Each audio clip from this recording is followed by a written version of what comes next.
This is the Databricks Data Engineer podcast. If Parquet already gave you columnar storage and great compression, why did anyone bother building Delta on top of it? Most of you write to Delta tables every single day, and you've never had to answer that, because Delta was already the default when you showed up. By the end of this walk, you'll know the exact thing Parquet could not do, the quiet way it used to corrupt your data, and the one word that fixes all of it. So let me take you back to the data lake era, not to relive it, to feel the problem, because you can't appreciate the fix until you've felt what it fixed. Picture a shop from a few years back. Their tables aren't tables the way you think of tables now. A table is a folder full of Parquet files sitting in cloud storage. That's the whole thing. You want to read the table, you read every file in the folder. You want to add data, you drop more files in. The folder is the table. Now watch what that allows. A nightly job kicks off to write a big batch. It's halfway through dropping files into the folder when the cluster dies. Just gone. Nobody ran a rollback because there's nothing to roll back to.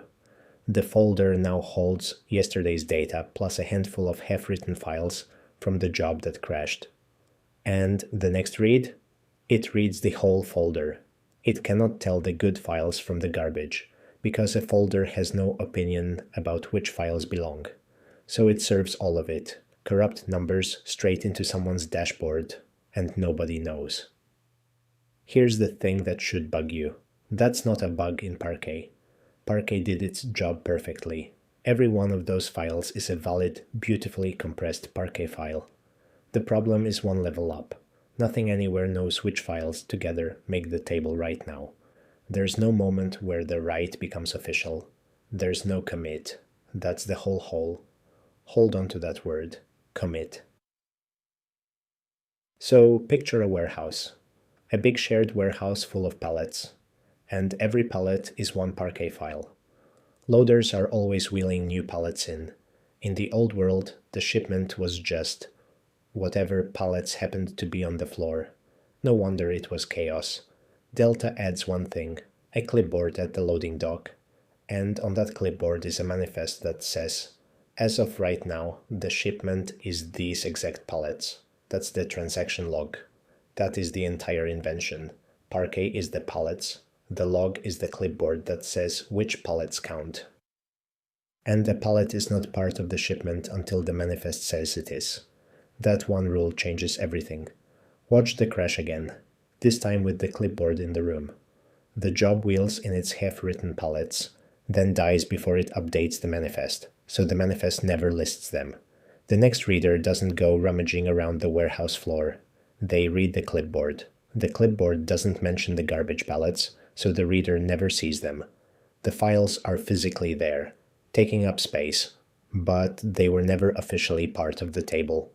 The write either finished and updated the manifest, or it didn't happen at all or nothing. Okay, if you stopped right here, you'd already have the thing most people who use Delta every day never stop to learn. Delta is Parquet plus a log. The log lists the files. A crash can't corrupt you. Clean. But that's the shallow version. The deep version is the part that actually rewires how you think. So stay with me. Because here's the move. You're still picturing the manifest as a helpful description of the table.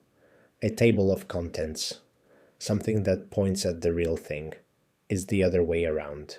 The log isn't describing the table. The log is the table. Let that land for a second. The Parquet files are just inert boxes in a giant shared warehouse. They don't know they belong to anything. The only thing on earth that defines what your table is at this instant is that list in the log. Move the log and the table moves. The source of truth left the file system entirely and moved into the log.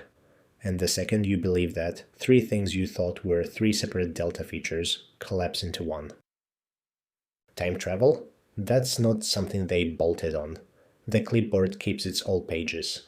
Last Tuesday's manifest listed a different set of pallets, and for as long as those old pages and the palettes they point at are still around, it's right there. Asking for the table as of last Tuesday is just reading an older page. The log remembered. Just know it doesn't remember forever. Clean up old files with something like vacuum, or let enough time pass, and those old palettes get hauled away for good. Time travel is real. It just lives exactly as long as you keep the history around. 2 jobs, writing at once without clobbering each other. There's 1 clipboard. Updating it is a single act, and only 1 person can hold the pen at a time. The log is the referee. The palettes never fight, because the fight was never about palettes. It was always about who gets to update the manifest. And here's the part worth holding on to. The referee doesn't blend the 2 writes together. It picks a winner.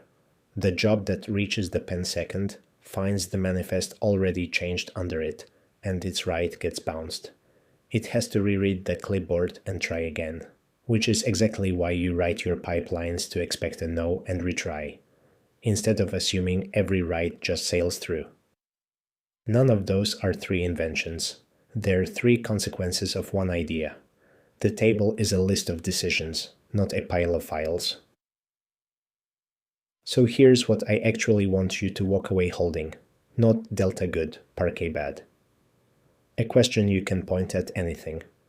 I call it the commit question. For any place data lives, ask one thing. Where does a write become official? If there's a single moment, 1 atomic flip, where a whole batch of changes goes from invisible to visible all at once, then something is playing the role of that clipboard. There's a commit. You're safe. If instead a write becomes visible piece by piece as files land on disk, there's no commit, and you're right back in the warehouse with no clipboard. Half-written garbage, readers seeing it, no way back. That question travels. Point it at Delta, and the answer is the log. Point it at a plain folder of Parquet files, and the answer is never. The data just kind of shows up. And now you know exactly why that path bites people. Point it at the index table format some vendor pitches you, and you'll cut straight through the sales deck with 1 sentence. Where does a write become official? If they can't answer that cleanly, neither can their format. That's the senior tell, by the way. The junior version of this knowledge is, we use delta because it's the standard. The senior version is, we use delta because our writes have a commit. And without a commit, a table is just a hopeful folder. Same tool, completely different person in the room. So think back to that crashed nightly job. Garbage files in the folder, feeding a dashboard nobody trusts. In the old world, that was a Tuesday. In the Delta world, those same files sit in the warehouse, untouched and unlisted, and not 1 reader ever sees them, because the manifest never said they counted. That's the whole reason Delta exists. Not speed, not compression. Parquet already had that. Delta exists because a pile of files was never actually a table. It became a table the day someone put a clipboard at the door and said, "The shipment is what the manifest says it is." Everything you love about Delta, the safety, the time travel, the writes that don't collide, is that 1 clipboard doing its job. That's what I've got for you today. Here's the question to carry to the train. Next time you reach for a table, any table, ask where its writes become official. If you can point at the commit, you can trust the table. If you can't, you don't have a table. You've got a folder and a lot of hope. And that's a small shift in how you talk, but it's the one that marks you. Anyone can say Delta is the default. You get to be the person in the migration meeting who explains exactly what it bought us, and why the thing that came before it was quietly lying to everyone. If this made Delta click in a way the docs never did, send it to the engineer on your team who writes to Delta every day and has never once thought about the log. They're the one who needs the clipboard. See you next time.